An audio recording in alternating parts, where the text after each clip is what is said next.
Did you know there is a great selection of podcasts in the Nerdy Bunch network? Like the Nerdy Bunch, which started it all, Torn Talk, a Star Wars podcast, Amalgam, a Marvel and DC podcast, the Uwu Squadcast, and many others. Be sure to visit url.bio/nerdybunch to listen to all the podcasts available. Thank you and enjoy the Gamers for Life podcast. I don't think it's gonna go well. Crash and burn. Musk. Elon has no chill. Not only has he said he wants to colonize Mars, he said he's gonna make his Mars colony laws separate and independent from Earth. And Drill, I don't know if you've seen any sci-fi or like Gundam. I'm like, yo, that's the prequel to like Anime Wars right there. The colonies, the fucking space colonies. The fucking space colonies are listening to Earth no more. Fuck you guys, we're on Mars. Come fight me, bro.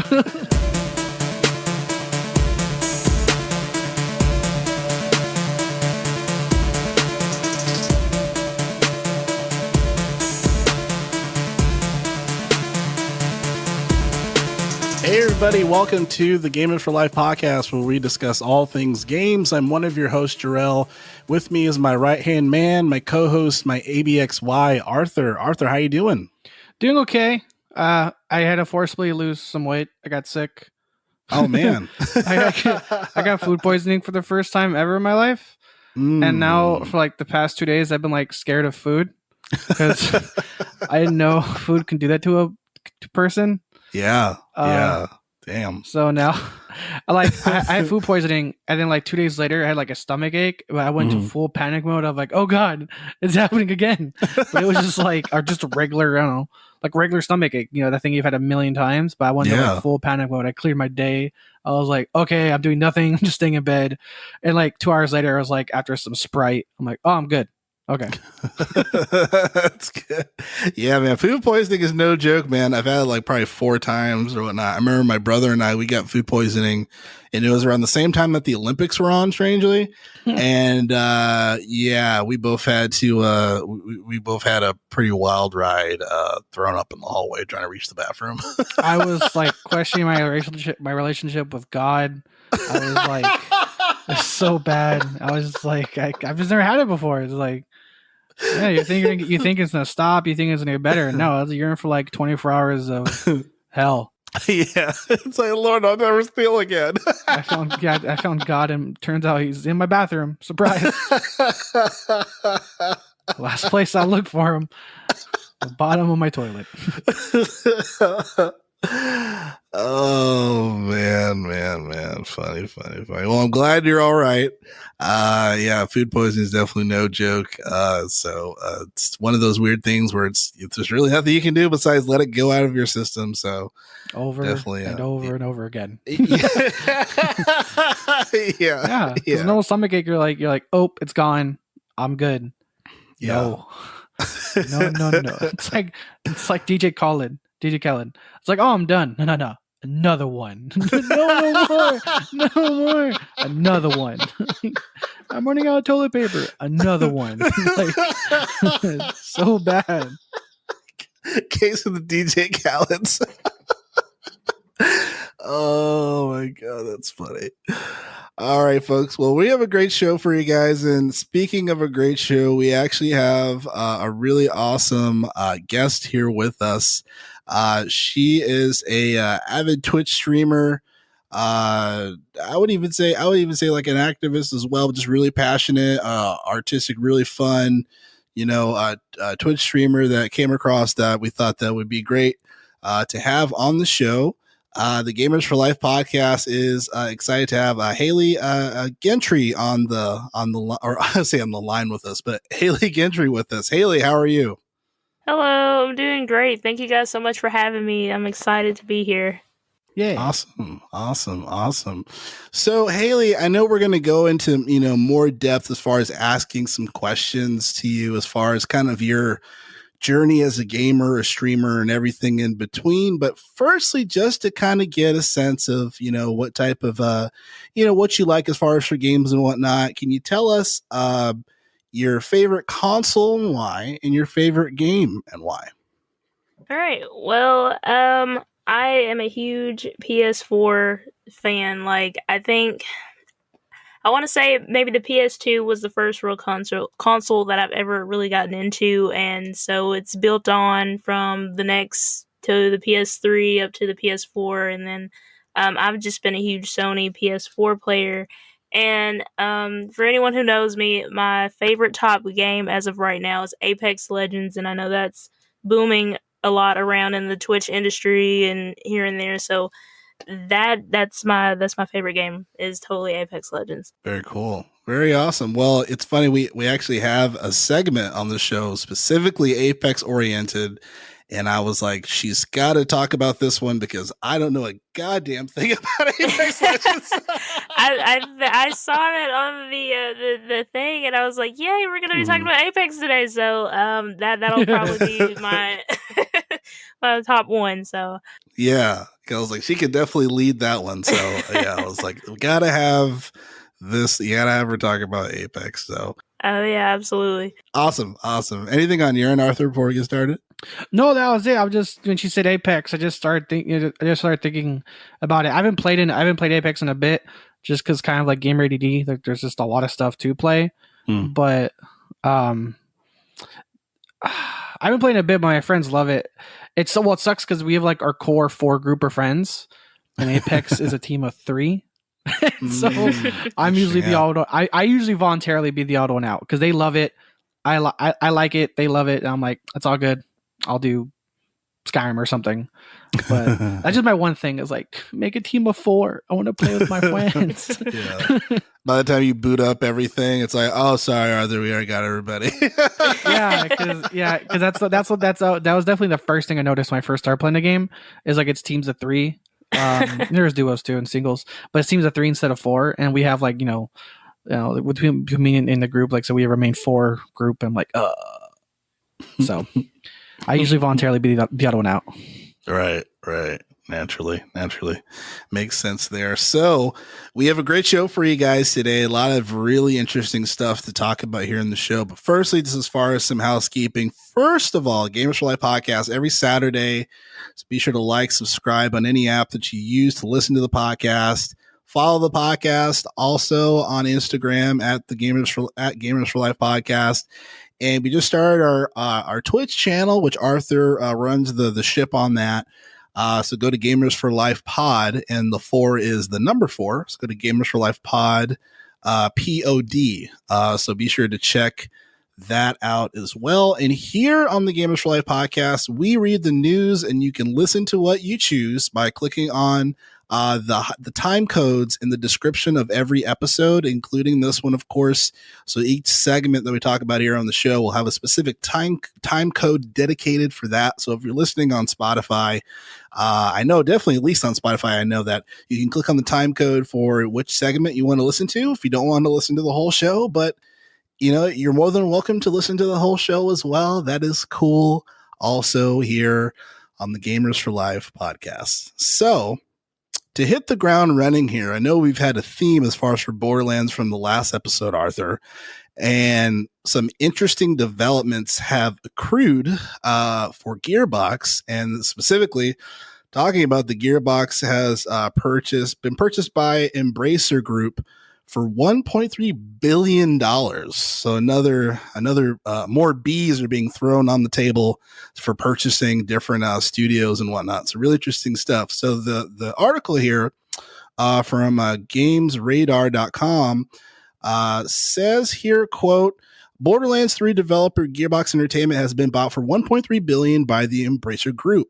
As first reported by VentureBeat, Gearbox Entertainment will be acquired by the Sweden-based Embracer Group, which at the time of writing has over 5,500 employees worldwide.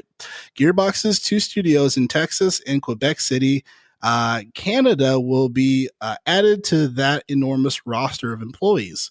In the wake of the acquisition, Gearbox has plans to expand at both internal studios and will be looking to develop both existing and new IP going forward. However, it has been confirmed by 2K that they will continue to publish games in the Borderlands series. In a statement sent to the Games Radar, a 2K spokesperson said, in quote, as the proud publisher of the Borderlands franchise, we are happy for our partners at Gearbox and this exciting new chapter for their organization. The merger does not change 2K's relationship with Gearbox, nor our role as the publisher for the Borderlands IP or any other projects we are currently working with the studio. We look forward to continuing our long-term partnership with this incredibly talented team and delivering many more exciting entertainment experiences to gaming fans around the world, end quote. An interesting situation, if you will. Arthur, tell me a little bit about your thoughts on this one. At first, I was worried, because I like Gearbox, I like what they do, I like their stuff. I'm a huge Borderlands fan. I've played and beat every single game. I haven't played all the DLCs for Borderlands 3 yet. But as I look into this, at least the publishers that they're now partnered with, because Embracer Group, I looked at them. It's like, okay, who bought them? So I looked into them a little bit, and they also work with Saber Interactive. And Saber Interactive, they made Crysis. They made recently World War Z. And that was a fun game. Okay. For me, the only gripe with the new World War Z game was the lack of content or shortness. But for what we got, it was really fun. I can still jump into it now and still kill a huge horde of zombies, being terrified, have fun at the same time. So whenever I hear this, I'm like, potential partnerships like Microsoft and Bethesda. That's a good partnership. So I think this would be a potential good thing down the road. Only because Borderlands 3, I think, lacked some stuff compared to Borderlands 2. And so maybe by having that now paired with Embracer and partnered with these other successful developers, we might see some improvements down the road from Gearbox, what we've seen recently. Because Gearbox kind of had a recent flop of a release for a game. I forgot which one. But I forget, like, there's a Gearbox game that just recently came out that kind of flopped. Oh, they had a new one that alongside with Battleborn. They had a different one that flopped. Yeah, as well? like recently. I forget what it was. I forget what it was, but that's what I'm saying. So Gearbox had a recent flop of a release of a game. I forget. Not a flop. Divisive. Medium. Gearbox was involved with Medium, and Medium's getting some divisive reviews. So now that on the heels of Medium, I'm interested to see what's going to happen now, because if Gearbox can make Medium and, like, let's say Saber can make World War Z, down the road that's a potential good partnership of a horror game. Okay.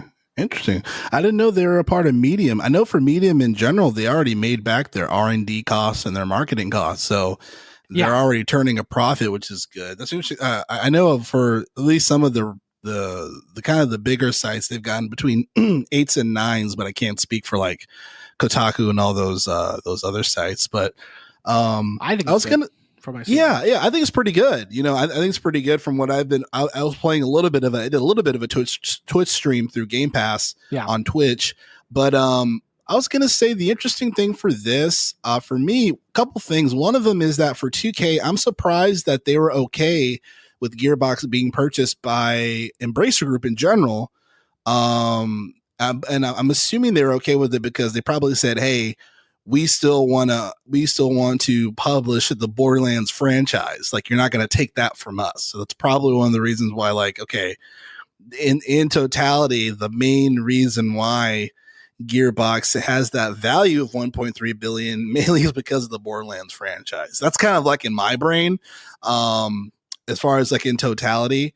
So I find that to be really interesting. And then also this kind of is interesting because I feel like it sets up the future of the games coming out for the next gen consoles. I keep saying next gen, but next gen is now, whatever. But for PS5 and for Xbox Series X, it kind of sets up the cards per se to be played when it comes to games coming out for those consoles, and you have these different, groups that are purchasing them. Haley, what are your thoughts on this purchase by Embracer Group? Were you ever a fan of the Borderlands games or anything like that? I sad to say, no, I could never really get into Borderlands. I've seen maybe snippets of the gameplay, but and this was so long ago, and I just could never get into Borderlands. So if anything Borderlands, it's like kind of like past me. So I mean, it's a very broad subject, but I think with knowing about this, I could definitely look into it. I mean, this is something interesting. So, but yeah, just Borderlands have always just been something hard I could never really get into. For sure. I think if there's a game that I would recommend out of the Borderlands series, I would say start with Borderlands 2. I think Borderlands 2 was what really got me into the series in general. The first one I did like, and I feel like a lot of that art style kind of adapted from a lot of different games that have been out, and even games that kind of are similar as far as like the art style of Battleborn. But as far as like the game being really fun, I feel like, and hilarious, as Arthur and I have been talking about this too. Borderlands 2, I feel like just kind of opened the door for that. So what would you agree, Arthur, or what would be your recommend in Borderlands? Yeah, Borderlands 2 is really where they got into their stride. Like Borderlands 1's a fun game. Borderlands 1 is a fun cooperative shooter RPG. Because like because it's an RPG style with numbers. It's like, oh, you do damage, X number pops up. I like those. Yeah, I forget what they call it. But now with guns. And with Borderlands 2, they definitely grew into themselves, and the writing with Anthony Birch behind the wheel was just so good. Right. One thing to note real quick, I was pausing on what Gearbox game had a divisive launch. I thought it was medium. My apologies. Godfall. Godfall was the game. Godfall was the game. Godfall was the game that Gearbox released as a PS5 exclusive title launch. And again, I had a divisive launch. So not medium. My apologies. Godfall.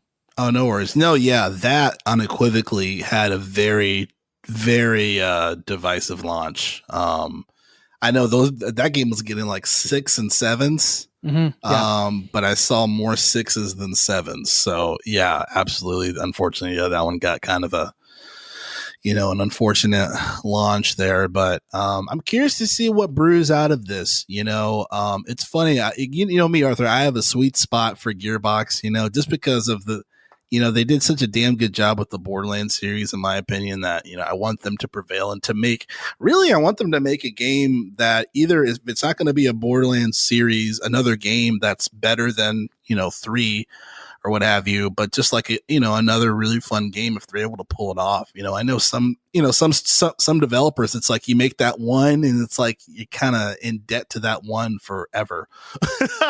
Yeah, they definitely haven't found their superstar flagship outside of Borderlands, because like Battleborn was not a bad game. It just got overshadowed by Overwatch. Yeah. And then Godfall is not a bad game. It's just Yeah. You know what I mean? Like nothing new, exactly. Nothing crazy, like good aesthetics, but beyond that, RPG. Hits all the ticks to be an RPG, but nothing that really shouts "buy me now." Right. Exactly. Yeah. Unfortunately, got put into the bunch of games that are like, hey, this is available to buy with your console. And it's like, man, I'll just wait. So moving on here, this is another huge news story that I found really interesting, especially when it comes to the implications of what could it mean for, Amazon around the scope of gaming. So just for this title here, it says that Amazon spends $500 million a year on gaming. So it says here, quote, according to a new report, Amazon is spending around $500 million per year on its gaming division, despite failing to generate interest on its gaming properties released at this point. And it shows the update here that Amazon's new CEO, because as we all know, Jeff Bezos stepped down as CEO of Amazon, says new CEO Andy Jassy has commented on the Bloomberg report. Some businesses take off in the first year and others take many years, he said via Bloomberg. Though we haven't consistently succeeded yet in the AGS, the Amazon Game Studios, I believe we will if we hang in there. And then it's important to note, I think, that Jassy, he's leading more so Amazon Web Services. So I'm curious to see how those two connect, whether it just be the cloud servers or whatever the case may be. But to continue this, it says being successful right away is obviously less stressful, but when it takes longer, it's often sweeter, Jassy said. Bloomberg reports that excluding Twitch and Amazon Luna, the company's game stream service, Amazon spends almost $500 million a year on its gaming arm. The company has canceled some projects that were in active development, while the ones it has released haven't fared well. Crucible, Amazon's first foray into developing an online shooter, launched last year before being shut down due to a lack of players. Mike Franzini, the head of the section, doesn't always listen to the experienced staff that have been brought on board, while there were also allegations of a toxic, quote-unquote, bro culture within the gaming staff. Amazon has yet to comment on the report, end quote. Arthur, give me your thoughts on this, man. I know we've had conversations about this for the previous episodes, as far as, you can't throw money at something and expect it to make more money, especially when it comes to, the unique populace of gamers and what they're looking for and everything. And I feel like this kind of proves what you were talking about too. Yeah. Right. So, give me your thoughts. Amazon tried to get into the gaming. Amazon knows money. That's all they know. They know a dollar bill. That's it. And they thought if they just make a game, throw into the gaming world, poof, $1 billion paycheck to them. No. Yeah. It's like, Haley, I know you play like Apex, and I don't know if you heard, but like Crucible was going to be like an Overwatch style game where it's like 5v5 or 6v6 open, a map, objective shooter, and it lasted maybe 2 months. It lasted maybe 2 months for Amazon before Amazon shut it down, and that's the only game they've really launched. So to hear that for the past 2 years they've been spending $500 million on their gaming department, it's like what are they spending it on? Like it just shows they have no idea what they're doing. They have no idea what they're doing. They're spending $500 million, and the only thing they produced they shut down. Right. Wow. I mean, on that note, are they hiring? Fuck. Like, like I want a job to do. I want to get paid bills to do nothing. Or like, hey, you made a game, it failed. Okay, cool. What's that? I'm on salary. I still got my paycheck, right? Thanks. It to show like how little Amazon knows gaming. They don't know how much to spend. They don't know what works. It's like you're taking literally, I mean, Bezos, or arguably you're taking a dumb billionaire and how can I put this? It's like almost like a contractor. It's almost like you're a contractor building a house for someone that doesn't know what they're doing. It's like, how much does lumber cost? Well, fun fact, one piece of wood's like $10,000, so I need all this money. I feel like that's what's happening. They have no idea. They have no idea the business at all. Yeah. Like, what? I mean, it's like, how much does it cost to make an okay game? $500 million. It's like, and it's like all the developers look at each other and just give that nod, like no one say nothing. Shut up. It costs $500 million to make a game. That's how much you need to pay us. Right. Yeah. It's like what is happening? I mean, Haley, what do you think about this situation? I mean, are you kind of on the same boat as Arthur when it comes to this? Yeah, just a little bit. Like I think several thoughts have kind of gone into my mind when thinking about this, especially with the keyword Amazon. And well, I guess to ask the question, so are they trying to like take over other gaming companies and like be its, I don't know if that's... As of right now, they're not trying to take anything over. They're just trying to produce games on their own. Oh, yeah, okay. So kind of like become they might be their own developer. Ooh. Yeah, they're trying to be their own developer. Ooh. Yeah. I really would say I would say that's a no-go in my opinion for Amazon, because when I think of Amazon, I mean, you think of getting, I guess, products of like clothes or whatever, but with them having like a development of games, I don't even know if that would even be successful on their part, because I mean it's something new, I guess, to the gaming world right now. If Amazon was to succeed at like putting their own types of games out, it wouldn't feel so original from what we already play, I guess. Like Sony, I mean, they do great with producing the games that we're so used to playing with PS4, and then Xbox with Microsoft, but Amazon with coming up with their own game. I don't even know if that would.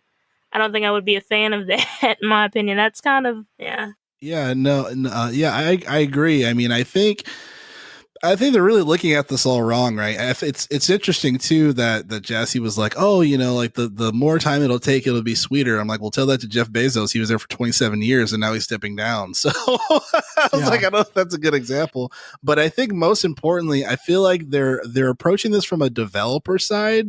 To me, they just need to be a publisher. Like, why aren't they publishing games versus developing them? Like, they clearly don't know what they're doing from a developing perspective for making a cloud gaming service, which no one is playing right now, and spending all this money on these, on software and all this stuff, when really they just need to be a publisher and fund a game. Obviously they have the money for it, right? So it's like, I think they're like you, Haley, and you, Arthur, what you guys said, like they're thinking about this like from like a very high level thing, like, oh, we can develop, but what if we develop our own games, then we get the money? It's like, clearly they don't know how much money really developers make from video games, and that publishers really make they make the most of the pie, so yeah, again, they don't know what they're doing. And then with the new CEO in mind, I don't know his, if he has a particular experience around the gaming community. I'm not 100% certain. I'm curious to see what he does, but I know in general it said specifically that he was kind of going to be focusing on Amazon Web Services, which is like Netflix, like everything Netflix has on their servers and stuff. It's under Amazon, like it's under Amazon Web Services. They pay Amazon cloud storage for them to have movies on there, and they remove movies because that's all the storage that they have that Netflix uses.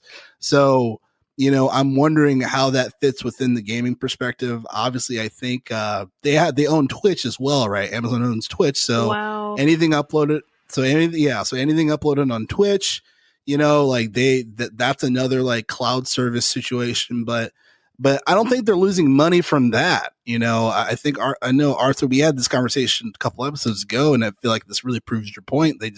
You can't throw money at something and expect it to work. And they're thinking about this developer than publisher. Go ahead, Haley. Well, sorry. I think the key word here is like, when you say money, like, I think, in my opinion, when creating a game from, well, let's see, I would say Sony, of course. The way they produce their games, they bring out a feel to where, of course, money is important, but at the same time, it has a lot of fundamental to it, meaning like it actually gets players to be tapped into the game. Like, you have a feel for it, you have a love for it, and you take the time to want to produce the game.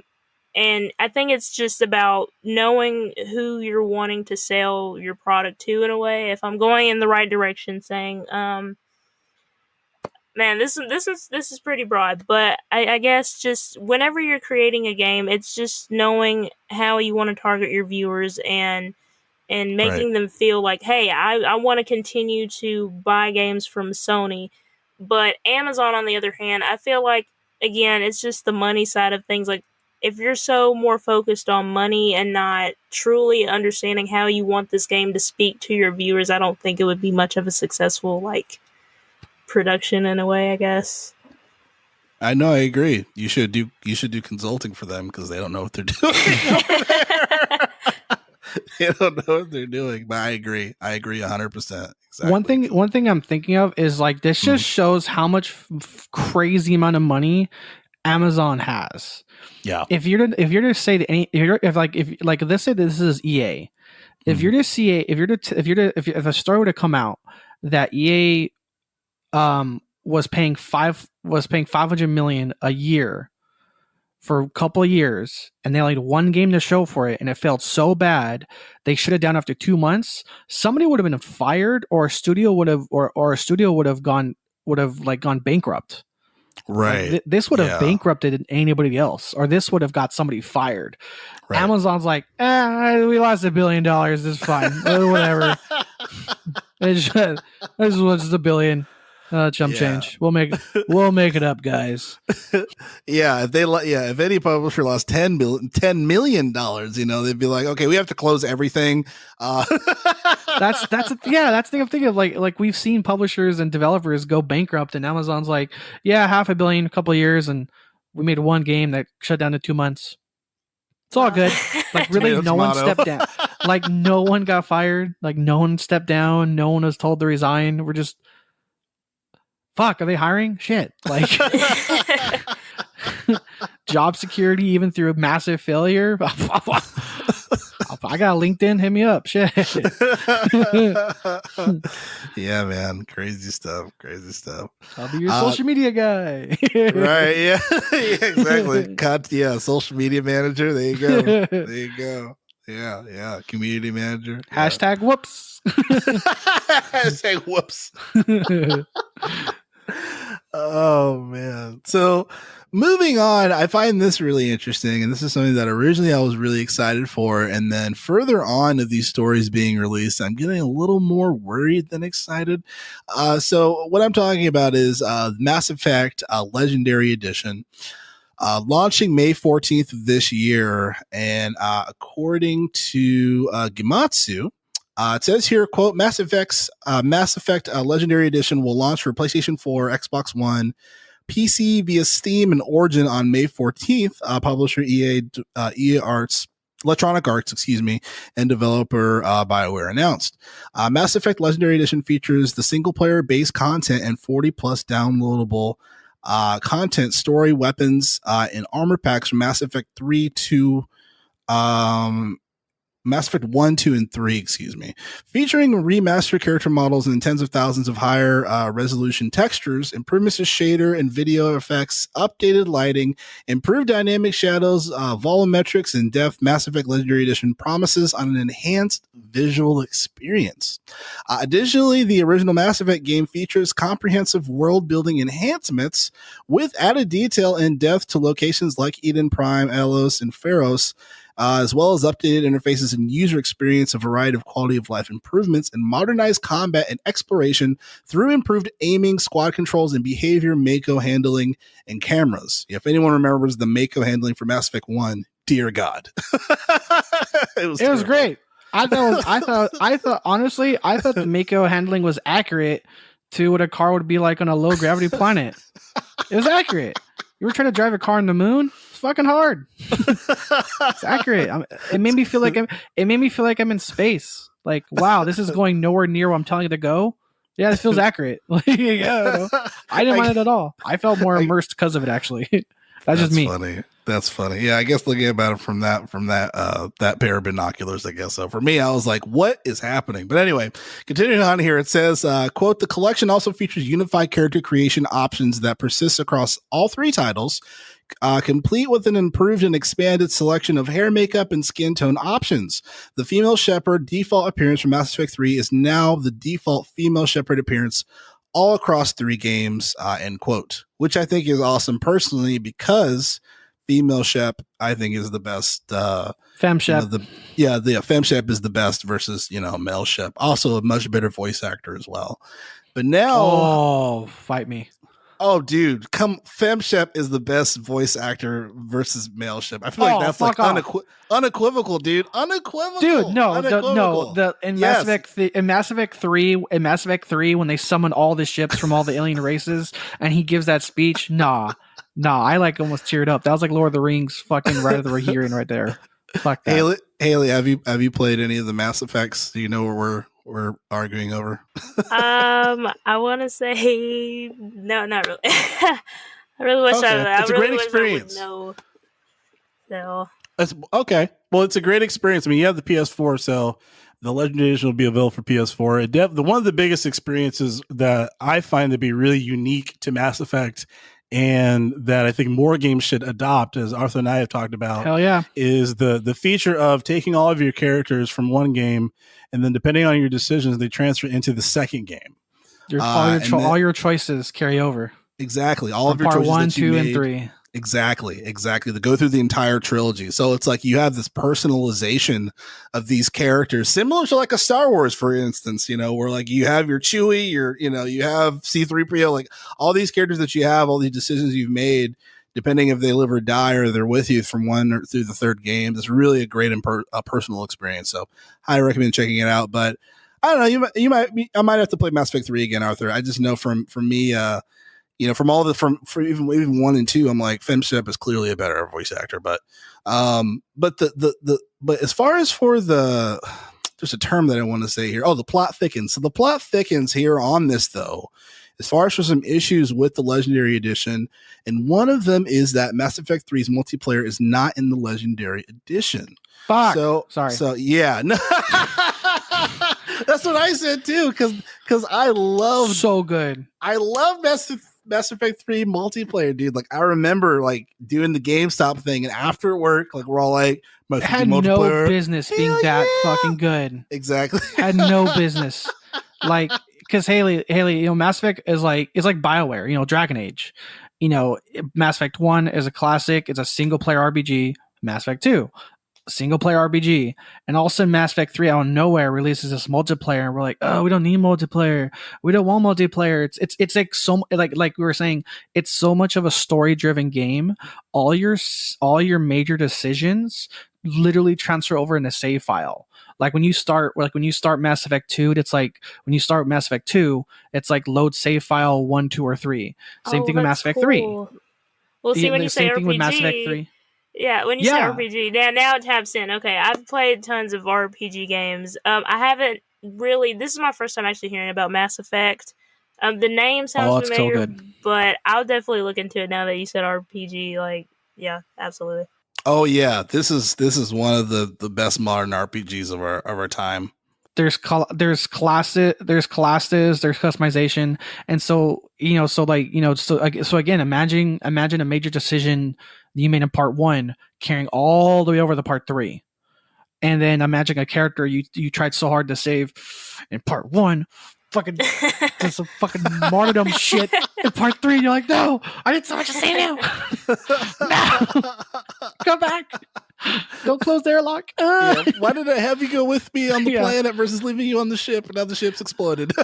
and so not only this, so also in Mass Effect 3, for at the time, it got a lot of backlash when they announced multiplayer. A lot of people were mad.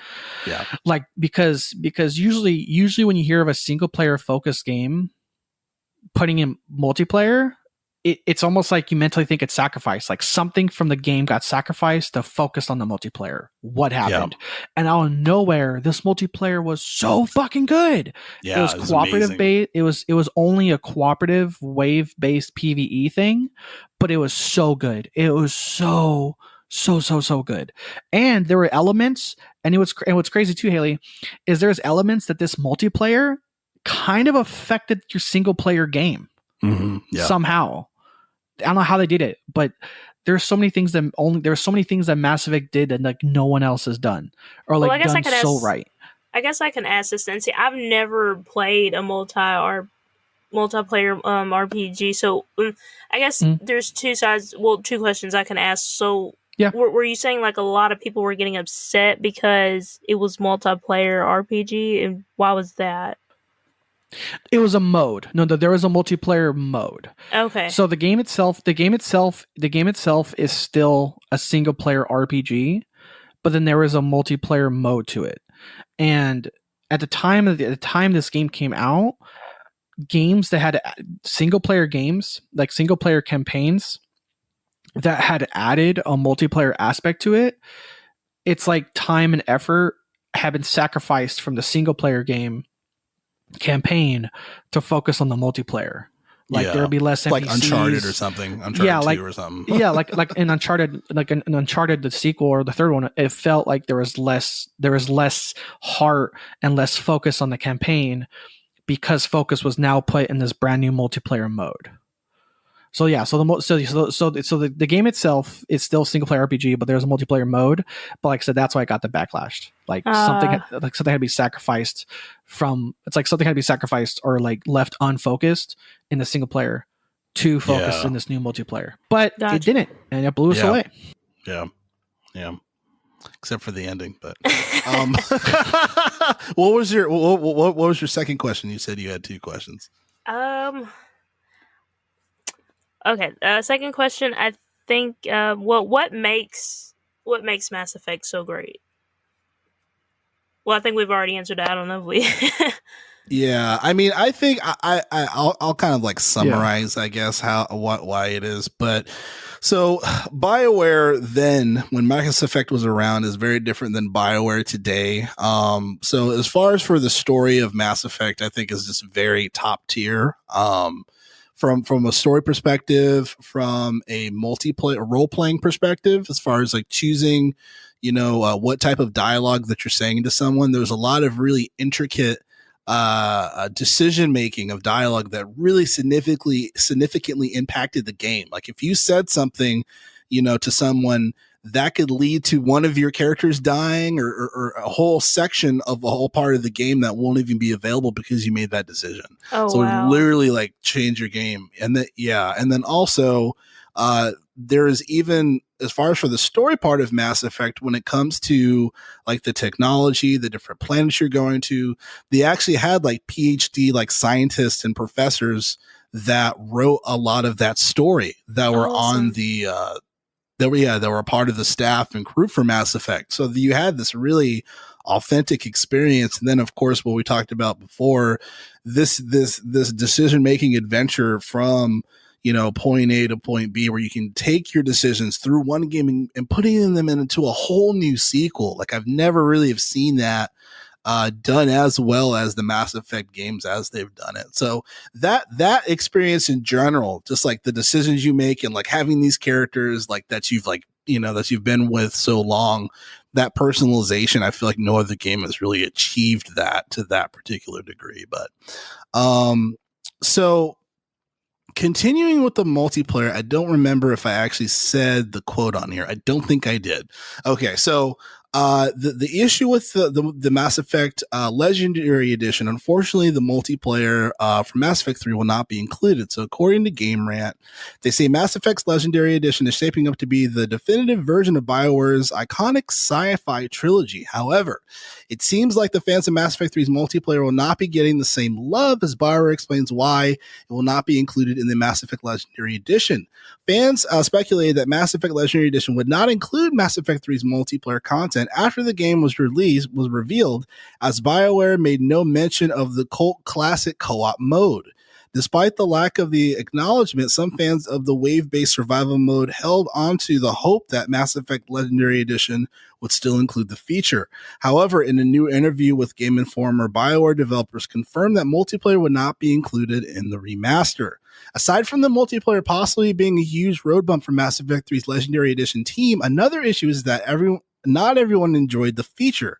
Players who love Mass Effect purely for the single-player experience make up most of the franchise fan base, and the controversial decision saw Mass Effect 3's multiplayer having an impact on the single-player story's ending, kind of what we joked about and talked about.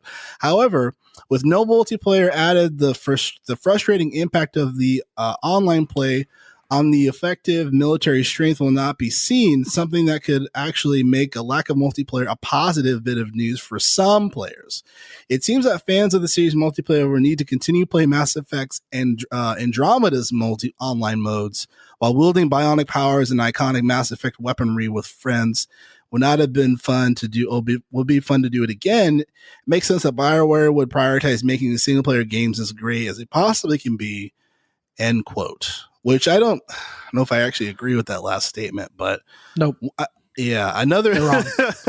Yeah. If you didn't like the multiplayer Mass Effect 3, you're wrong. Yes. Sorry.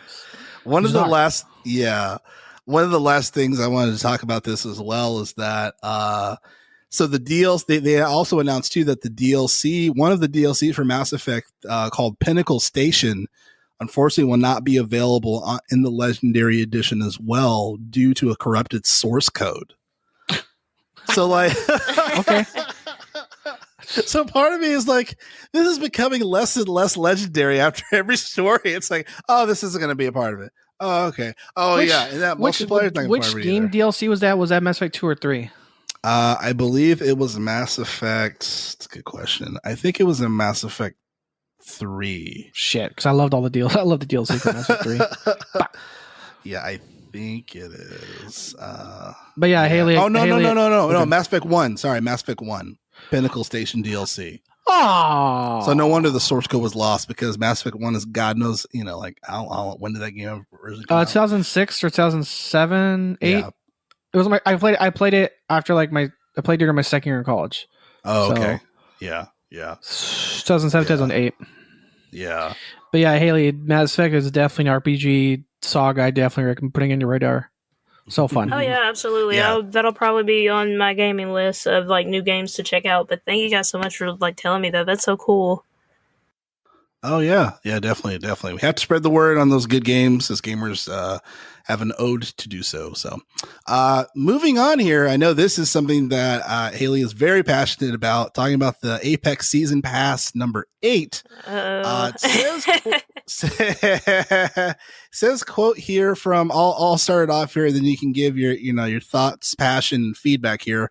So according to PCGamer.com, they talk about this, saying in quote, let's see. Need help finding your bearings on the Apex Legends Season 8 map? We've seen Kings Canyon's landscape change in all sorts of ways over the course of its short life, from the tragic removal of Skulltown to the mysterious addition and subsequent removal of Apex Legends bunkers.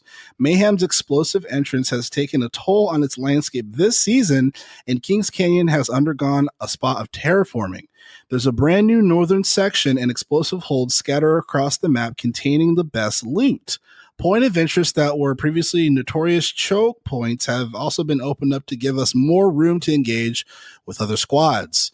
They talk about the Apex map and then all the changes that you need to know about, which they didn't go into detail, end quote. So I know for this, Haley, this came out 2 days ago, right? Did you get the chance to play this? No, I didn't. I was trying to get on yesterday, and the update was like, you gotta update Season 7 in order to get Season 8, so I had to kind of just take a break on that. So, but I'm definitely dying to jump in. Okay. No, that feeling, Drill. Yeah, dude. Yeah, there's a meme about that, as far as just old school gamers, and then games now where it's like, I'm excited to play, and then it's like a 26 gig update. I'm like, oh, god damn it. Yeah, I know, right? Yeah, I'm so used to, I guess I don't know if the PS3 ever did that as well. I think it always updated and then you were automatically able to play. But the PS4, it's totally different. You have to wait maybe a day or two just for an update. And I'm just like, great. Yeah, Joel and I we're looking forward to play Gears. We get back into the Gears 5 campaign that we're playing through. And it's like, yeah, and it's like 26 gigabyte update. Fuck.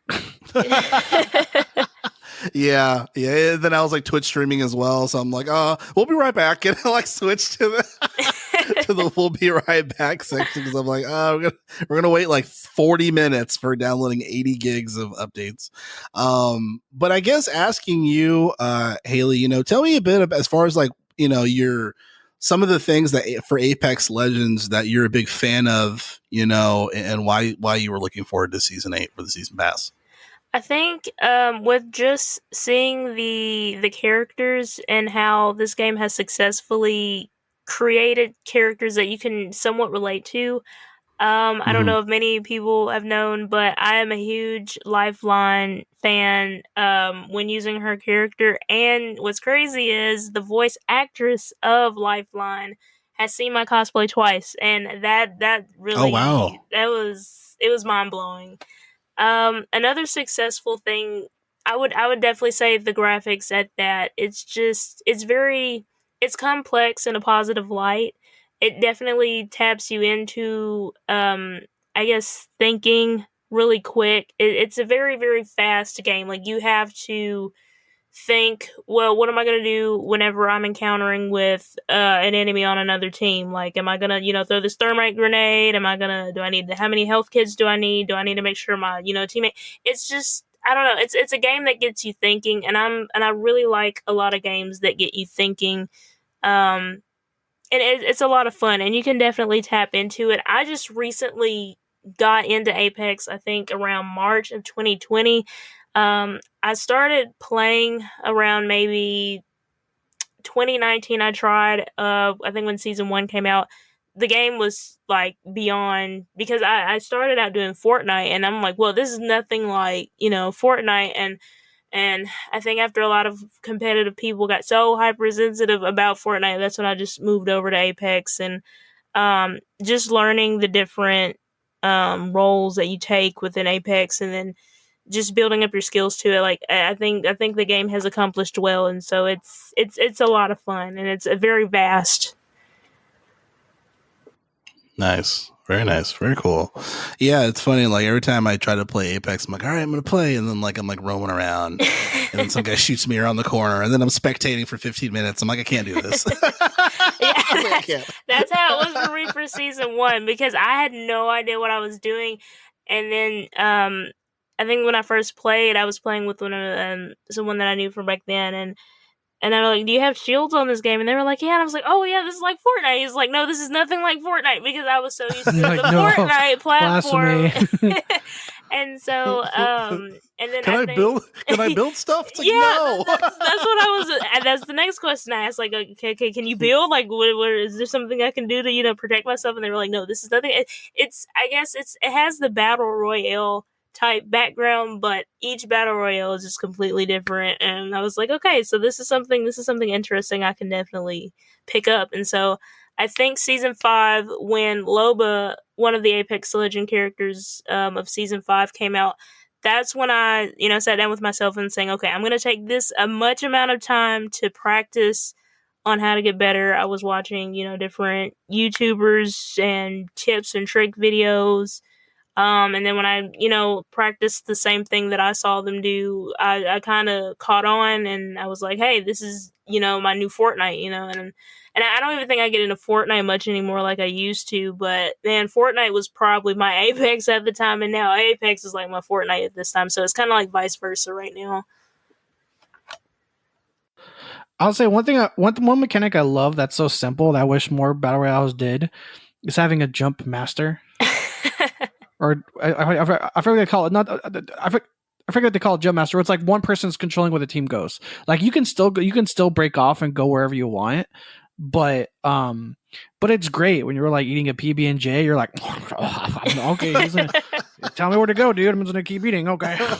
Funny thing about being the jump master. If anyone has ever seen my gameplays, I am always literally dreading to be the jump master.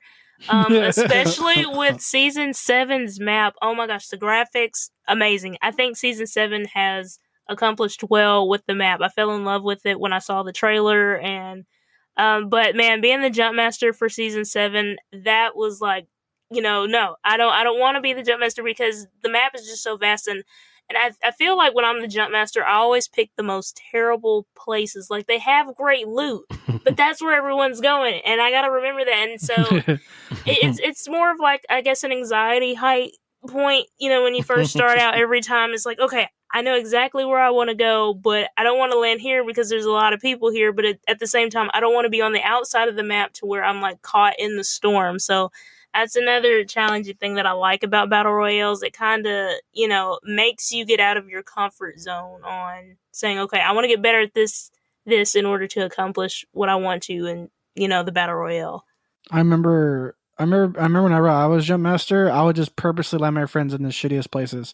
Not even like high loot, high damage. No, it's like, can I land us on that random tree? Yes, I can. Or like just random spots like, wow, that cliff is sticking out really far. I wonder what happens if I go there. Okay. It's like the circle is closing. What did you do, Arthur? Yeah, I would show my friends and be like, where are we going? And I'll pin, we're going there, but really in the back of my head, like, no, we're fucking not. We're going, we're going over there. Hey, Arthur, there's lava over there. Yeah, I know. We're going there anyway. But Oh, you going to the buildings by the lava? No. We're going in the lava, boys. Let's go. like, what? That's Yeah, they did. Yeah, they don't like you when I play Jump Master. I go full dictator and abuse my power. Hilarious. Well, I hope hope for the season pass 8. Hope it it's not a disappointment and just makes it an even better game. So very cool. So moving on, speaking to players that do shitty things where they're banned, Call of Duty recently banned 60,000 cheaters. Wow, recently. that's insane. Not enough. Why are Yeah, people cheating on Call of Duty? Come on now. This is a game where I didn't. Wow, that's sad. A part of me is like, it's almost like tradition. Like, yeah. Ever since Joel and I were there in the dark ages for the first Modern Warfare, and was it 2006, 2007? Man, 2005, 2010 was like a golden age of games, huh? Oh yeah, absolutely. But like I remember just the first time hearing like he's hacking. I'm like, you can do what? You can hack? You could do that in Call of Duty? And then everyone just fucking Googling aimbot, aim assist. Wow. And then like literally watching your kill cam of like, hey, why is there a pink square on my body behind a wall? Oh, because he knew I was there. I mean, the important question is like, is it because many people are just not getting into it anymore? Because that's I guess where the cheating leads up to is just that you're not getting into it to where you're just like, oh, I'm going to cheat, I'm going to get this, 56 headshot kills, whatever, because, are you not, is it not, a good game or? That's an interesting question. I asked the same question myself, but I remember for me, the one Call of Duty that I experienced like this wave of cheating, I think it was Modern Warfare 2, and I was playing, I want to say it was called Rust. I was on the Rust map. And then I realized that the original time of like how long the game, like the map was supposed to go for, the match, like 30 minutes, it just kept going. So whoever was hacking, I was like, the game isn't ending. Someone's stopping the game from ending. What's happening? And I'm looking at my brother. My brother's like, I'm not fucking playing. I didn't do anything. I'm not holding a controller. Yeah, it's like this fucking game. I don't know.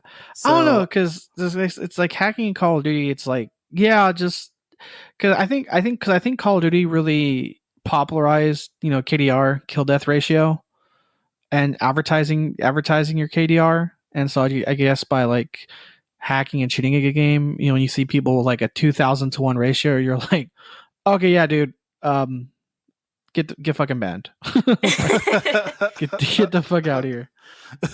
So going into a little more detail as far as this particular ban, according to IGN, they say that, in quote, Activision has begun banning Call of Duty Warzone cheaters in what's reportedly one of the biggest waves of bans ever for the game. This time, the company banned more than 60,000 cheaters in the latest drop of its ban hammer, according to Vice, which learned of this wave of bans from 3 sources familiar from Activision, which is the third large wave of bans since the game's launch last year. Over 50,000 players were banned in the first wave last April, and an additional 20,000 last September. This ban just comes a day after the popular Warzone streamer Vicstar123 announced that he will no longer play the game, as noted by Vice. He echoed sentiments found throughout the Warzone streaming community at the moment that the game is in the worst state it's ever been due to the hackers and cheaters. Sources close to Vice said this ban wave targeted cheaters using engine owning, as all engine owning account holders using the software to cheat in the game have been quote unquote wiped out. On engine owning site, the cheat developers say that they are working to update the cheat, according to Vice. Meanwhile, the engine owning's Discord channel is full of account owners upset that their accounts have been banned by Activision End quote. Well, it's like, no shit. Like what? Like, why would you be so upset? You're cheating. Yeah. I'm doing something I'm Exactly. not supposed to, and I got punished for it. Man. Like, honestly, I feel like there should be two types of Call of Duties at this point, where there's one that you can mod and do whatever the fuck you want, and there's one where it's like, if you cheat, you're banned. Like, your account is like finito. Like, I don't know why people are have such a fan of of cheating, and they just maybe want like these random Twitch or YouTube videos of, oh, look how I cheated, look, isn't that funny? Like, I mean, maybe they just make a separate Call of Duty that's like the cheat mode. Do whatever you want.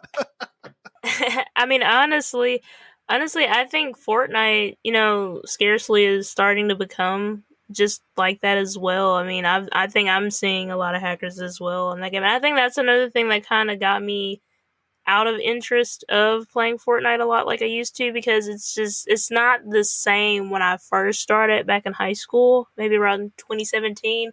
And then now it's just like you have, I think with it being put on different platforms like your iPhone or whatever, and just being able to make your settings to where you can get easy kills, it's not competitive anymore, especially when you have someone cheating the game. I agree. Any additional things to add on, Arthur, before we? I don't play Call of Duty. This won't give me to play Call of Duty. I don't recommend my friends play Call of Duty. I don't know. So Haley, hi, you haven't met me. I shit on Call of Duty. I'm terrible at the new Warzone that came out. I think it was last year when the new, COD came out. Like, when I first got into it, I had no idea what in the world I was doing. And after that, I was like, forget it. I'm going back to Apex. So I don't blame you. I'm terrible. It's a good decision. in fact, Call of Duty. In fact, a little history lesson. Call of Duty is so bad. The people that made the people at the company Respawn that make Apex left Call of Duty to go make Titanfall, and then they made Apex. So, that's a perfect answer. Hey, I don't like Call of Duty anymore. Hey, the people that left Call of Duty because they don't fucking like it, I'm gonna play your game, Apex. That's a great answer, Haley. Perfect answer. Yeah. that's literally how that company came about. They're like, I'm tired of making fucking Call of Duty games. Let's leave. We're gonna make our own shit. Yeah. And they made Titanfall 2, and then Apex. Yeah. Hopefully they can get a lid on that. So, so we talked about Amazon having so much money, and then the new CEO guy taking over, Jeff Bezos leaving. And then, of course, you have within the billionaire universe, you have good old Elon Musk, the Tesla, SpaceX owning guru. I wonder what he's doing within the gaming community that is interesting to him. So, if you haven't heard, according to GameRant.com, Elon Musk recently became the richest man in the world, and he continues to use his vast wealth of all sorts of scientific experiments.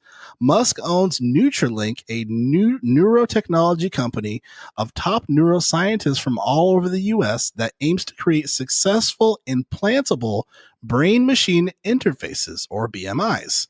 In the latest test of these BMIs, Musk has placed one inside the brain of a monkey, with the hope that it'll be able to play the game of Mind Pong with another monkey with a similar implant. Elon Musk has garnered the name for himself not only through his wealth, but through the mind-boggling experiments he is willing to undertake in the name of science.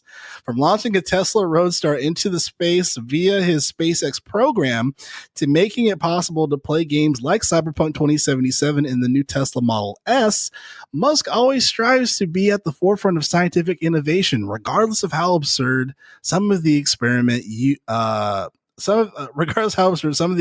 come across. His latest experiment using Neuralink BMIs to make monkeys play Mind Pong flirts with the absurd, but it's ultimately has a greater goal in mind, end quote.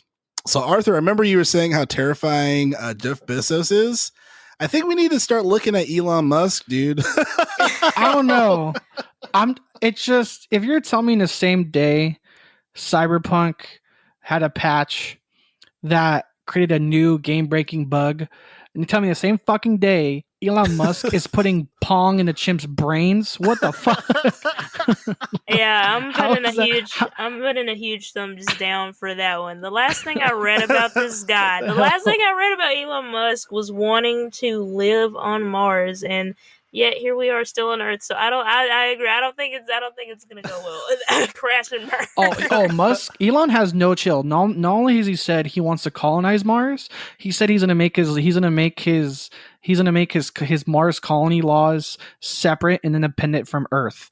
And Drill, I don't know if you've seen any sci-fi or like Gundam. I'm like, yo, that's a prequel to like Anime Wars right there. The colonies, the fucking space colonies are listing the Earth no more. Fuck you guys, we're on Mars. Come fight me, bro. Because part of it, you know what I was thinking when I was reading this? I was like, this kind of reminds me of like Planet of the Apes, like the newer ones that came out. As far as like, these chimps having these really like intense, like this type of like, scientific stuff within them. And they just become smarter, and then they just create an army. I'm like, Elon Musk is literally almost doing the same thing. Let's recreate Planet apes of together the Apes. Strong. Apes together strong. Apes together high score. I don't know, man. I first like Elon. Elon because he's funny on he's funny online. I don't know, like this, because he wants to put chips in our brain, but then I've seen Kingsman, so I don't like how those chips and heads went. Yeah, spoiler, they blew up. I mean, it's like, hey, my Samsung battery exploded. You want to put down my head? I'm okay. No thanks. Yeah.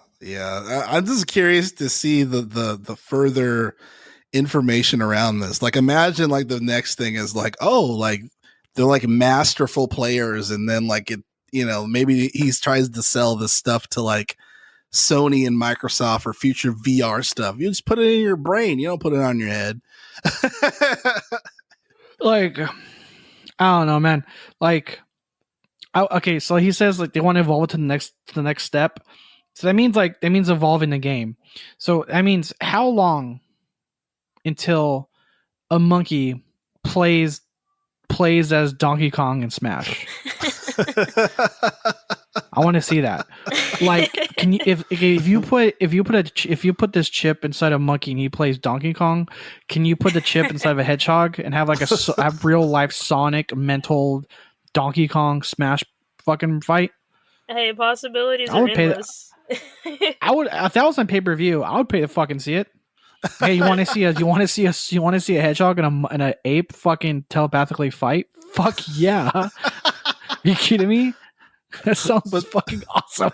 But that'll be the breaking point, though. Like, especially if like the monkey loses. It's like, oh no! Someone's gonna stand by with a shotgun. Someone's gonna stand by with a shotgun just to put it down if it fucking goes nuts. Like, if it gets it, if like the hedgehog 3 stalks the chimp and it starts losing its shit, just sorry, dude. No raging here, man. Calm your shit. No BMing, no bad manners, no BMing. Someone clean it up. There's a big monkey over there. Vietnam pile of monkeys. Oh my god! Just hey, Elon. Every time these monkeys lose, we kind of have to kill them. This is a broken system. Nah, there's plenty of monkeys. Keep going. Stock rises 30%. It's like, hey, why'd you invest in the stock of ammo this weekend? Oh, there's another monkey smash tournament coming up. We're gonna go through some rounds. Oh gosh. Well, moving on. Unfortunately, we got a bit of a sad. I don't know how to transition to this. I didn't think about it. I'm still learning. Moving past the hypothetical mass grave of monkeys. Once I know how to segue that, like we've literally have made it in the gaming industry. It's like, wow, that hypothetical mass grave of monkeys is hilarious. So, anyways. So, unfortunately, we have to talk about a less funny situation here, and it's kind of one of those things where it's like, we Arthur and I, and then the rest of the gaming community, right? We knew this was going to happen, but it's always sad when you see the result of who it's affecting, right? So, according to GameSpot.com, says, quote, the game streaming platform Google Stadia is making a big change, announcing that it will no longer develop games. In the blog post from industry veteran and head of Stadia, Phil Harrison, the executive said that Google is focusing on fleshing out Stadia's technology and will back away from actually developing games for it. Given our focus on the building of the proven technology of Stadia, as well as deepening our business partnerships, we decided that we will no longer further invest and bring exclusive content from our internal development team, SG&E, beyond any near-term planning of games.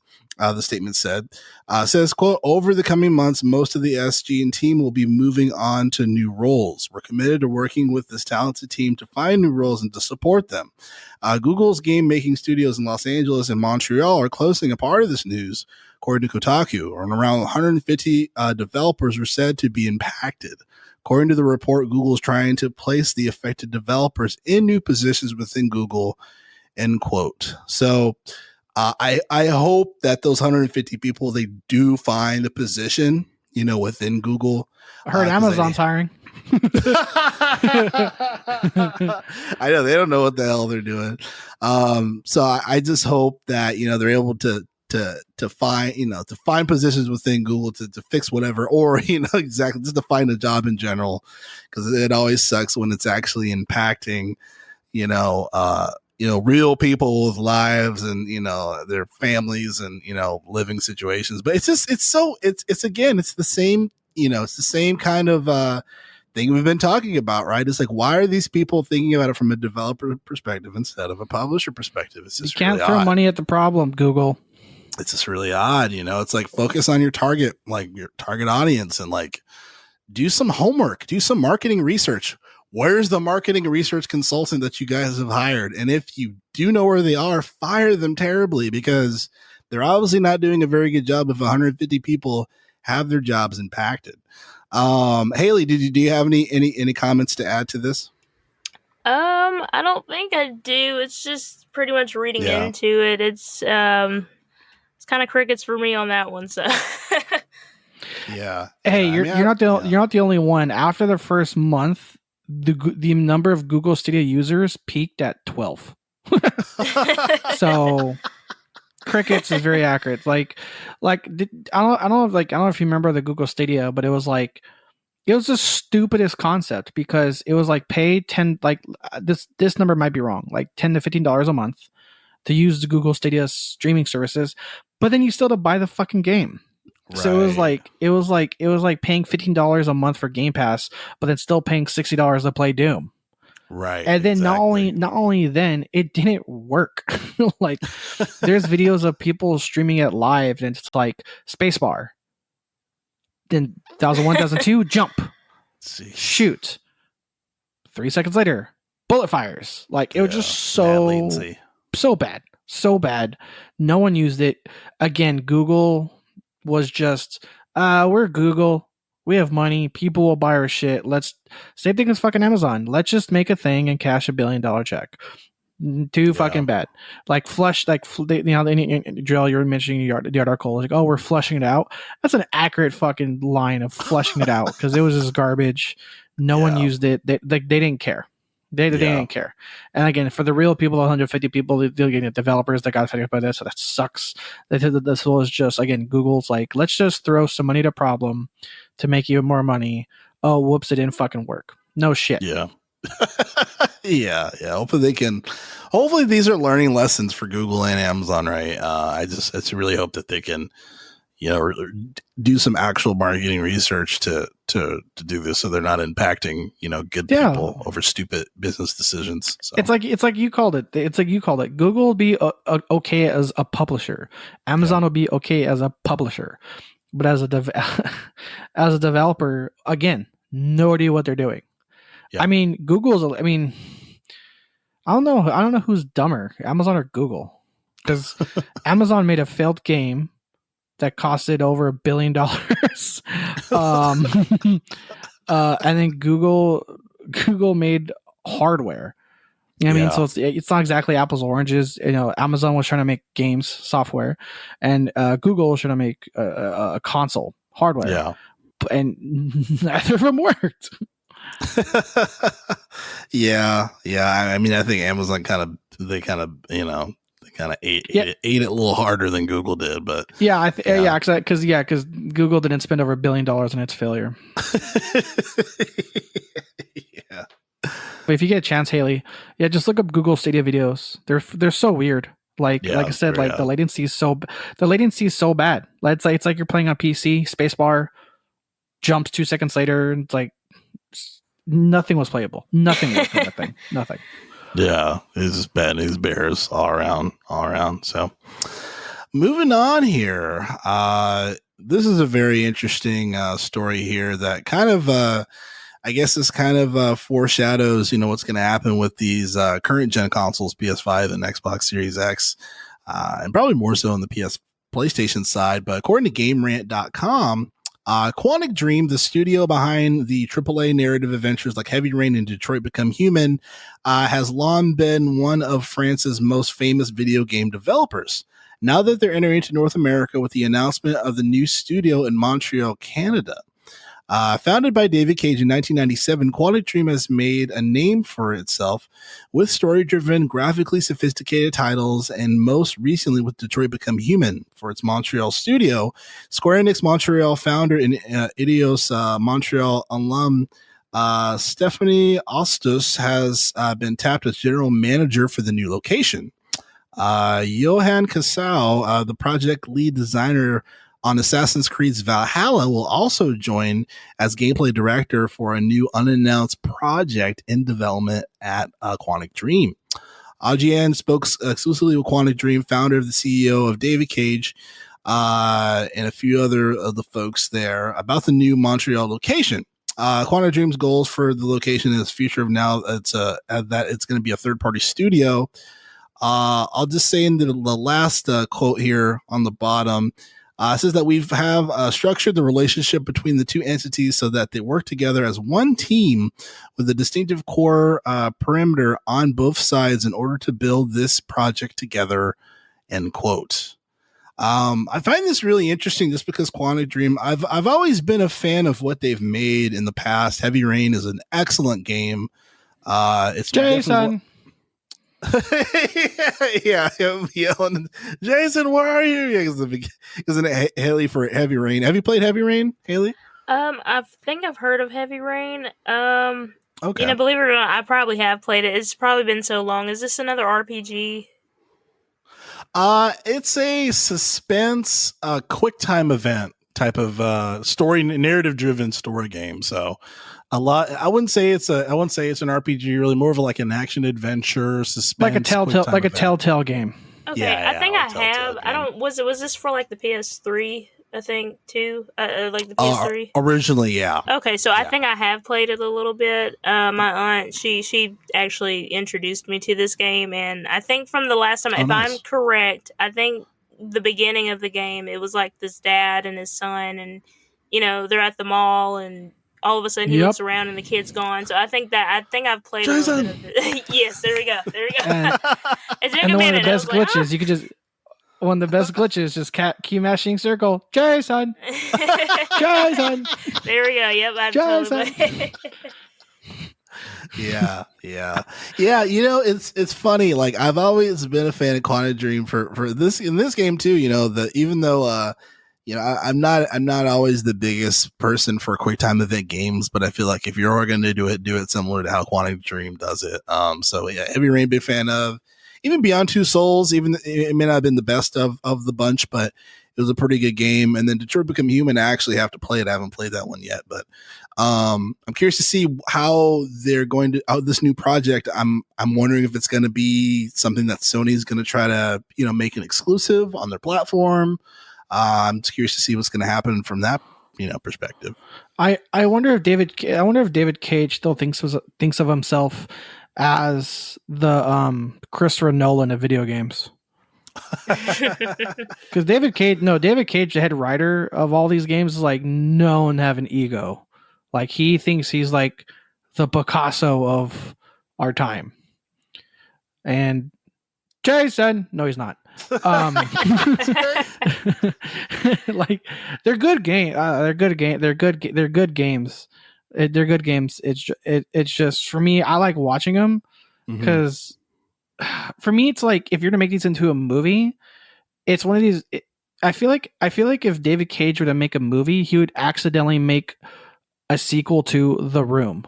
You know what I mean? Yeah. Like it's like a movie that is taking itself super serious, but it's not, and it's just hilarious. I swear I did not hit her. I did not. Like that's the type of movie I'd think David Cage would accidentally make. Yeah. Like he just gives me off those vibes. Like he's just gonna make this super dramatic movie or dramatic game. For me, Detroit Become Human, I would say they finally made a good story. It's like a serious story with Detroit Become Human, but a lot of the games have moments where it's like what's going on. Yeah, I think the biggest issue for the Quantic Dream games is that their gameplay has suffered. Their stories are really good, but from a gameplay perspective, they're really clunky. They're really clunky gaming experiences. So I hope they kind of rectify that for their future titles. So. Because that's the thing. I feel like David Cage wants to direct a movie, but he can't. So he just keeps making games that has like 2% gameplay. It's like, look, here's a thing. You're visually there. Oh, fuck. Yeah. Press up an A. There you go. Now next cutscene. You know what I mean? Like, I feel like David Cage is using all these games as like a giant resume until like MGM or he like TriStar Columbia hires him. Yeah, that's funny. To be a director. Yeah. So we'll see, man. I hope they can clean up their gameplay. But I know from a narrative perspective it'll be fine. But I'm just curious to see. Sony really needs to lock into these guys, this new studio, whatever it is. If Sony can grab them and have them like, you're making games for us now. I feel like they need to do that, considering that Microsoft's making mad moves. Especially they already made mad moves, right, with Bethesda and everything. So I'm just laughing to myself because I know for no reason, Joel, within the next 48 hours, I'm just gonna text you Jason for no reason. And I'll be like, you son of a bitch. Just be going to sleep or text me, Jason. I'm glad there's no sound bite because I'd be like peeved. That should be your text message notification, which you get a text. Oh, I have homework now. So moving on here to the last segment here before we get into the big tuna of the big tuna of the day, which is talking to Haley Gentry on just kind of her Twitch stream adventures and just experience as a gamer and whatnot, and what she's planning to Twitch stream or cosplay or do whatever in the future. But the last thing on the list here, talking about Netflix's Sonic Prime, an animated series coming to Netflix. So according to IGN, says, quote, Netflix has announced an all-new animated Sonic the Hedgehog series, Sonic Prime, set to premiere worldwide in 2022. The animated adventure will consist of 24 episodes, which will follow Sonic on a high-octane adventure where the fate of a strange new multiverse rests in the gloved hands. Whilst that might sound like a familiar premise, Netflix notes that the series is more than a race to save the universe, end quote, as the blue blur ultimately finds himself on a journey of self-discovery and redemption. Sonic Prime will be a collaboration between Sega and WildBrain Studio, as the two companies are jointly handling production, distribution, and licensing of the series, alongside Ben 10 creators Man of Action Entertainment, who will be serving as showrunners and executive producers on the project, which has accidentally teased towards the end of last year, end quote. Haley, have you been a fan of Sonic, or are you kind of excited given this particular news that Sonic the series will be on Netflix? What are your thoughts? Yes, I am. I really love Sonic. I played. I mean, I'm not. I know it came out. I think. If I'm correct, this is like a huge thing in the '80s and everything. And so I really didn't get into Sonic until maybe close to middle school. Before going into middle school, and I would just play like, the different Sonic games. And I'm upset because I haven't gotten a chance to see the animated movie, and I'm definitely, that's totally on the bucket list. But I think, from watching the trailers and everything, it looks pretty good in my opinion. I don't know how many people were into it, but I'd say, yeah, I mean, I would totally watch, the animated series on Netflix. Okay. Yeah. Arthur and I, we have raved highly about the recent Sonic the Hedgehog movie with Jim Carrey. It's a phenomenal movie. It's good. Yeah, it's really good. It's really good. If the animated series is anything like the movie, or even better, then they've definitely have secured someone who will binge watch the whole bloody thing. So yeah, I'm excited. It's funny because my first console was a Sega Genesis. Technically, it was Super Nintendo, but I'd never really played it. My brother had it, and by the time I was kind of like, what's this game thing? It was Sega Genesis, so like I never really played the Nintendo. But I digress. As far as for the Nintendo, for the Genesis, I mean, I was playing Sonic, the Hedgehog, like that was the game I was playing, and I never really remembered it having like a vocal presence. So like a lot of these games that came out between then and now, I didn't really get to play, right? As far as like Shadow the Hedgehog and a lot of these other games that released, like I was working at GameStop, so like I never really got the chance to play them. I was playing a bunch of other games. So I feel like I kind of skipped like the personality of Sonic once they started to curate like how he is as a character. So when I watched the Jim Carrey movie, the Sonic the Hedgehog, I was like, wow, they did a really good job with this character and everything. So I think that makes me even a little more excited for this animated series, because it kind of taps back to my childhood on how this character is going to be, things of that nature. So what are your thoughts, Arthur? I'm hyped for it. I hope there's chili dogs. I doubt he will be it, but at least to the movie, the voice actor they got, I know his real name, but John Ralphio from Parks and Rec, to voice for Sonic, super good choice. Yeah, brilliant. Yeah, the once you watch the movie, Haley, the decisions of like who played what, the casting decisions are just really well done. Really well done. Like you said, Arthur, John Ralphio, I forgot the guy's name. What's his name? John Marston? What's his name? James Marsden. James Marsden. Yeah, the main sheriff. He does a really good job. His wife, who's amazing. And then obviously Jim Carrey. And I feel like he really tapped into the perceived character of Dr. Robotnik. So it wasn't just Jim Carrey being Jim Carrey. He was really playing, like he really dove into the character of Dr. Robotnik and obviously did his spin, being Jim Carrey, and a lot of like amazing ad lib as well. So yeah, there's and then the writing is really good too. And I know the animation is actually by, or the team or whatever, the guy who directed the film, he did the CG for Shadow the Hedgehog when that game came out. So there's this, they really tied everything together and they made a really great film. So again, if this has nothing to do with the animated series could be shit. I have no idea. So, but if it's anything like it, they definitely have, I will continue to have Netflix because, besides the things that my wife wants to watch, I could cancel it like tomorrow. But, if they have something like this, I'll be excited. The last thing I wanted to ask you guys before we go to a quick break, and then we talked to Haley, is, do you guys think Netflix is going to be exploring more of this? Because it seems like the streaming industry is starting to really tap in to video game characters and placing them into series, which I think is very smart, which I think Netflix really needs to try to take the reins on this. I feel like HBO might kind of take the wind under their sails when it comes to video game movies or video games becoming like miniseries. Like I know they're working on a Last of Us one. I think that's going to be an HBO one, or at least that's the rumor. I was just going to be a Metal Gear movie, which will probably be on, a streaming service because of COVID. But what are you guys' thoughts? Do you guys think this will kind of be a norm for the future? I know Netflix already has The Witcher that came out. What are your thoughts, Arthur?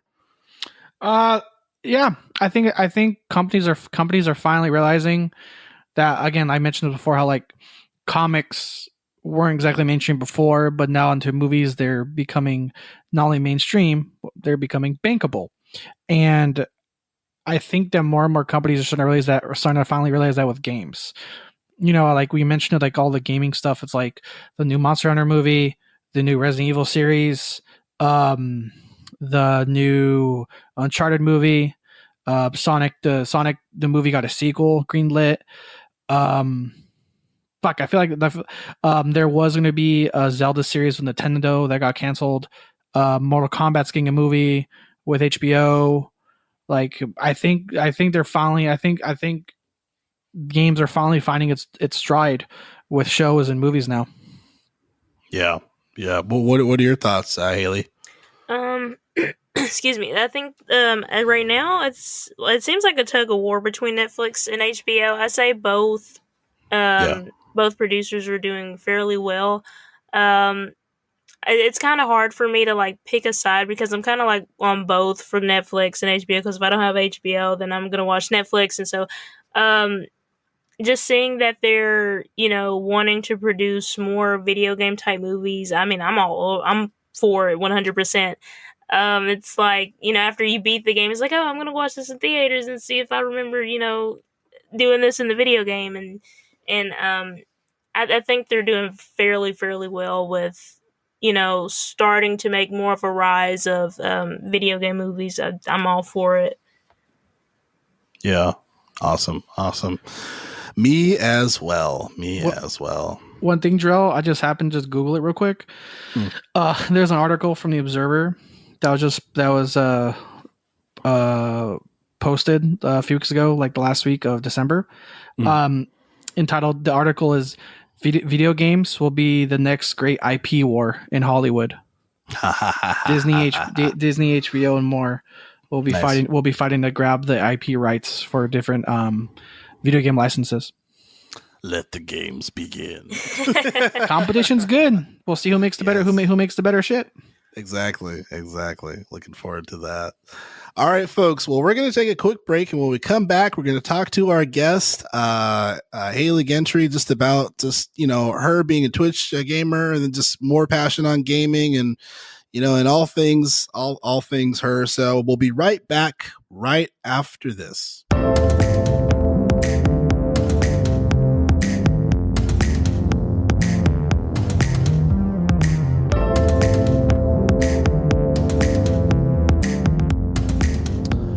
All right, folks. So the big tuna of the day, and Haley, we call the kind of like the biggest segment of the day is the big tuna of the day. We're not at all calling it a tuna, so just to be clear, it's a very weird thing, and that kind of caught on, but kind of didn't catch on. I'm a creative person, but for that particular segment, it's kind of stuck, but didn't really stick. So forgive me. I'm glad you clarified that. So now for the big tuna of the day, Haley. Thanks, guys. Fucking assholes. Who the fuck are these two idiots? Yeah, no. So this is the topic of the main topic. We use the main topic of the day. And again, thank you so much for being, on the show. I just kind of wanted you to share a little bit, I guess, about yourself, and then just your life being getting into Twitch streaming. I know you have a lot of really awesome talents and aspirations, but speaking into the Twitch realm, you playing games on Twitch and streaming and whatnot. When did that start for you? It actually started last year of 2020 in, close to summertime, springish around, I want to say April or May, when, the pandemic just was happening and everything. I know everybody was totally moving into virtual things. And so really the idea of me wanting to tap into Twitch and me wanting to get into YouTube this was something I had actually started back in 2017, about my junior year of high school, and it really didn't follow through, of course, because school and having to balance being a high school student before focusing in on going into college, and so that kind of shut down. Because my YouTube, I had videos, and then things happened and it didn't follow through, and so I was kind of off the YouTube platform for about a good 4 years, and I didn't know if I was going to actually start back up on this or not. And I don't know if it was a sign of the pandemic saying, hey, maybe you should tap back into your idea of wanting to YouTube on the side, besides being a school student or whatever. And so because I've been playing video games my whole entire life. I think back in 2006 is when I really, really started getting into a lot of gaming and carried it on from there. And, growing up in my teenage years, just watching a lot of YouTubers and, Twitch streamers already doing this, I'm like, hey, I want to do this because, I'm already, playing video games, but I want to put my content out there. And so, it was nerve-wracking because this was all new to me, and just knowing how YouTube works and being myself and just putting myself out there and just having confidence doing it. And so with everything being virtualized for 2020, I was like, hey, maybe I can start this back up again. And then, I got introduced to Twitch, and there were a lot of things that I didn't know that I had to have as an extent, plus on top of having, the PS4 console or Xbox One console. And, to be honest, streaming right now is kind of hard on Twitch because it's just, time and balance and everything. And so YouTube is kind of like my main platform for right now until, I can get more things for Twitch going. And so I don't know. I think YouTube was just something to help me tap into my goofy aspect, or the goofy side of me, and just make videos and have fun with it, and explore just whatever was there for me to do. And so it just became a habit now, and it's kind of just something that makes me happy. It's also kind of like a refresher in a way, I guess. Like if I have like a really stressful day at school, or if I have a lot on my mind, sometimes I'll just, go straight to my PS4 console and, just make content, and it helps a lot. And so this is just something, I guess that's just always truly been a part of me, really. Nice. It's funny when I kind of came across one of your posts, and it's funny, I was talking to someone about this as far as like how I came across your page, and I'd say it's like the demon algorithms of Instagram. Like I just don't know how it happened. I just really came across like, oh wow, cool. Oh, it's a cool streamer. So that happened. But the cool thing that I saw was that for your post, they had a very premium, like just like there's this very premium looking, like like a professional company like made these posts and made these graphic things. And then you mentioned that you're a graphic designer, you do graphic design, and I was like, oh, that makes a lot of sense, because I'm seeing these posts, I'm like these are cool fucking posts. I was like, she did this herself. I was like, gosh, this is really awesome. This is a legit aesthetic. Who'd she pay to do that? Yeah. I was like, who is this person that she makes way more money than I do? No, but tell me about your passion for graphic design as well, and how that kind of played into just also your passion for gaming. Well, the graphic designing, I think, right when I was getting out of high school, I was, debating on what I was going to do after that point. And, because, I guess in the artistic world, as an artist, you're like, oh yeah, after high school, yeah, I'm going to be an artist. But then they were like, there's more broad aspects to just saying you're an artist. And I'm just like, say what? And they were like, yeah, you got to pick, what kind of artist do you want to be? And I was like, I guess I'll go for graphic designing. And funny thing is, 3 years ago, 4 years ago, 2018, however long that was, I really didn't know what graphic designing 100% was all about until I did research on it, and I was like, hey, this is something I could do. And, when I found out that, graphic designing, played a huge role in the video game industry, I was like, this is something that can go hand in hand with, being a graphic designer and then playing video games with that, and, being an animator, the field and the broad aspect of it is endless. And so I just fell in love with that idea. And here I am, I'm in my third year of college, and excited to see, where this leads up to. I guess, making content can just, be, part of my portfolio, and saying, hey, I do this, and, just, go with it. Nice. Expand that resume. Exactly. Absolutely. Very cool. Very cool. Yeah.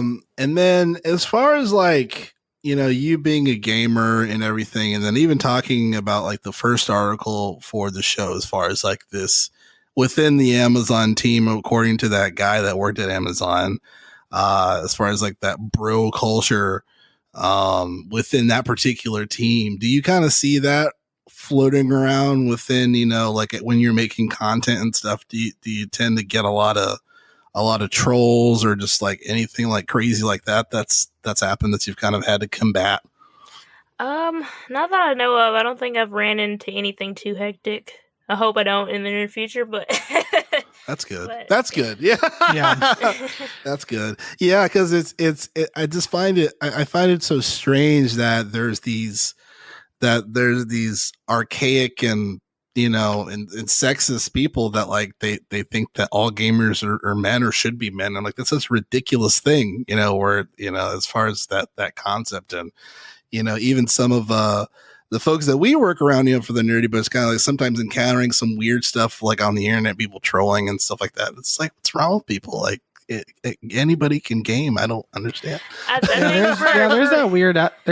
Oh, good. The craziest thing really, it's not like, I guess, the opposite. It's more, I guess, being, a female gamer, you're dealing with a lot of guys who like just like flirt with you a lot. It can get pretty annoying because it's like, no, I just want to game. I don't want to date you. Like, no, I don't want your. Oh my god, a gamer girl, marry me.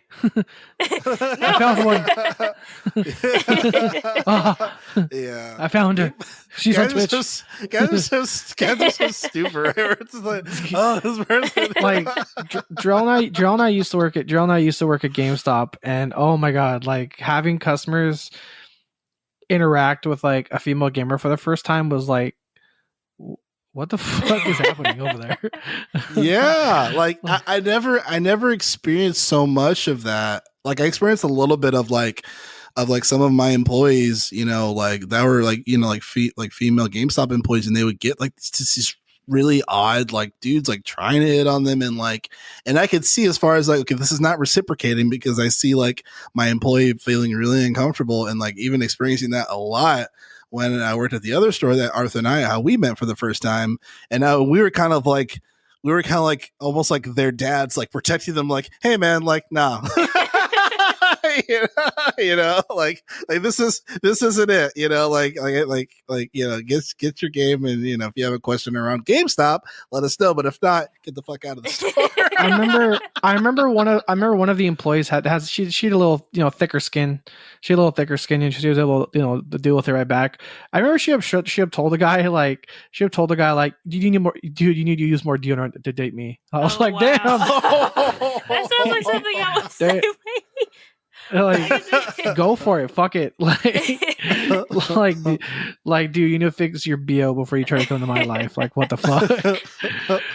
Yeah, well, yeah, there's definitely, I think almost all aspects of nerd, quote unquote, like nerd culture, whether it's D&D games and books, comics, whatever.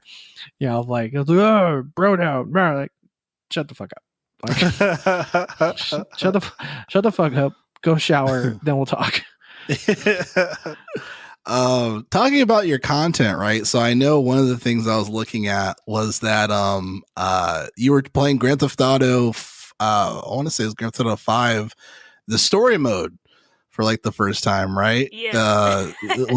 Is that correct? What's your how is that experience that experience has been? Because me, it's funny for me. Like I'm a person who would buy Grand Theft Auto 5, who would merely like play the story, and I kind of would play online. Versus like the rest of the gamers would literally buy Grand Theft Auto to play online or just to mess around. But how's that experience been? Well, it's been pretty good. I've only did the first part of the story mode on my first gameplay not too long ago, and I've seen so many people beat the story mode already. So I'm already doing online stuff.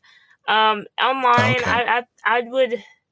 I think many people who are just into Grand Theft Auto right now are doing online like nonstop because it's vast and it's kind of like a free for all where you just like you roam and you pick a job that you want to do and it's super insane. Like I wasn't expecting this yesterday. I was just like I was about to get off the game and I was just standing there. Like I had my character like in a apartment complex, and some guy just comes and just shoot my character, and then and then I'm like I don't know, and then it goes to Sorry the about screen. that. I mean, I was pretty bored, you know. and then it goes to the screen like this guy is like an angel or whatever, and he's like coming out of the sky. I had no idea what he was saying, so I'm like, this is interesting. I've never seen this part of GTA 5 before, but it's a game that I would say definitely get, in my opinion.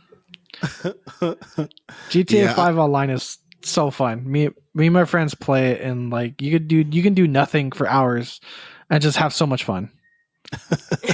Yeah, I find a lot of power in like games like that, right? Where where there's like it's 2021 and the game came out, when what 7, 8 years, Seven. whatever it was, 7 years, right? Well, so 8 years ago, I think 2021 now.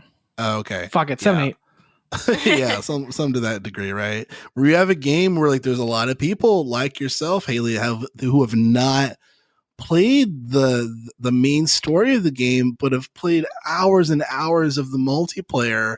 It just speaks to like the reason why it's one of the highest selling mediums like of like entertainment, like of all time. Like there's just so much power in that. I know Call of Duty, again, is one of those where more people, they play the multiplayer first, and the single player is kind of like a second thought. You know what I mean? So it's so interesting to me in general, because me growing up gaming has been more like story. Like I like stories and I like experiencing different crazy stuff story wise. So like having that situation as far as like, oh, the story's pretty cool. Let's play this. Kind of cool.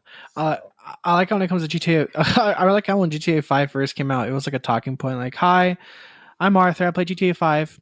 I'm a Michael, but I get along with Franklin's. Hi. Yeah. So that switching character mechanic is pretty fun. I love how like half the time you switch to Trevor, he's like in a fucking like dumpster or some shit.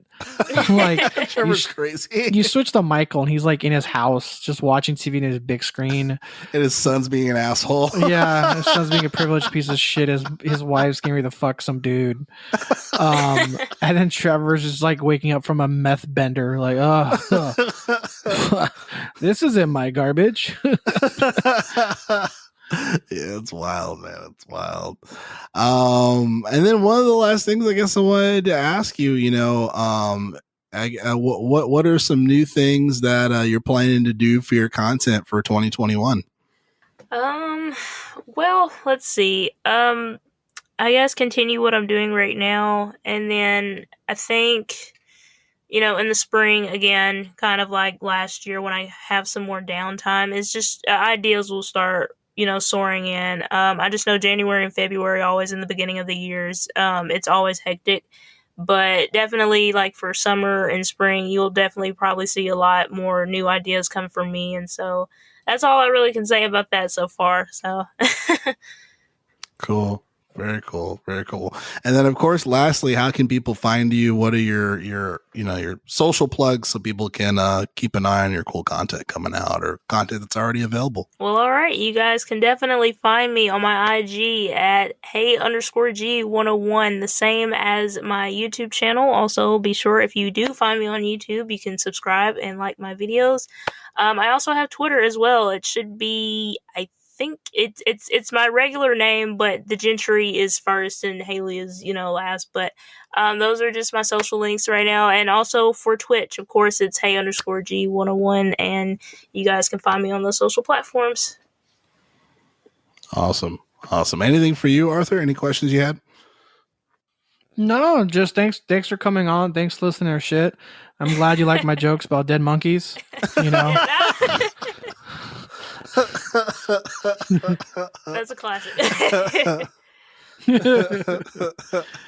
Jarrell's known me a long time, and it's like the filter of like thoughts that hit your brain that stop from going to your mouth.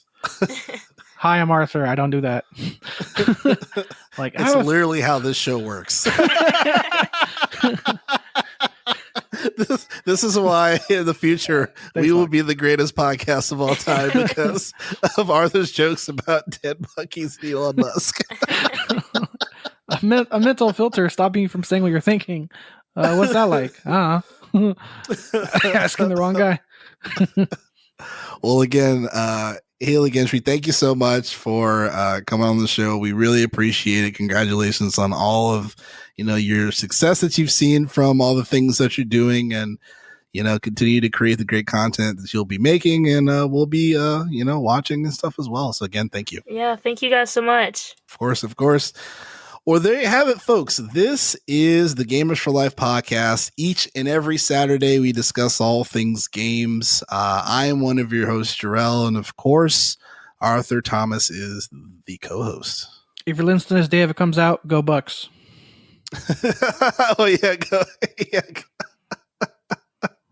I'm going to go for Mahomes on this one, but we'll see what happens. It's probably going to be Bucks. No, I don't believe in it that much. You're probably going to be right, and unfortunately, they're probably going to win. But whatever. It's COVID. I'm not going anywhere anyway. All right, everybody. Well, have a good rest of your Saturday. Thanks a lot. Take care. Peace.